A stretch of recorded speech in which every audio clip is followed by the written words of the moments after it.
100% Dragon, le podcast dédié aux Drax catalans de Perpignan, produit par la rédaction du journal L'Indépendant.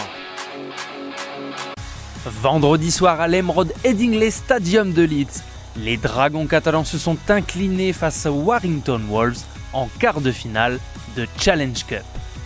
Il n'y a malheureusement pas eu d'exploit du côté des Drax, une terrible bataille dans laquelle Perpignan est passé à côté du début de rencontre. Warrington devient la bête noire des Dragons après l'avoir déjà emporté à Brutus il y a 2 semaines en Super League. Les Catalans ont raté leur début de match en encaissant un premier essai de Daryl Clark après 2 minutes de jeu. Le Britannique doublera la mise à la 27e suite à un ballon perdu des Dragons qui ont payé cash leur manque de concentration. Menés 14-0 à la pause, les Dragons tentent de tout donner en seconde période. Ils enchaînent 5 phases de jeu devant la ligne durant 10 minutes sans marquer. Un véritable tournant dans la rencontre, c'est en tout cas ce qu'a reconnu Thomas Bosc, l'adjoint de Steve McNamara.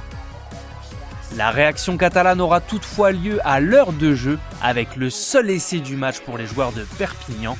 Il est l'œuvre de Mike McMicken après un joli mouvement ponctué de 3 gestes techniques de Dudson, Drinkwater et Farré.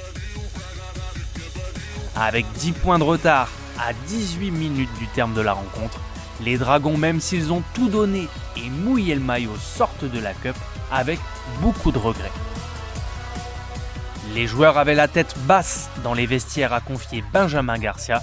Malgré un manque de discipline et de réussite évident, Bernard Gouache a reconnu que son équipe était en mesure de pouvoir rivaliser avec celle du top 4. Une défaite 2-1 pour des Dragons qui restent malheureusement à quai en ratant le train pour Wembley. Prochain rendez-vous pour les Dragons, ce sera le 17 mai pour le round 6 de la Super League.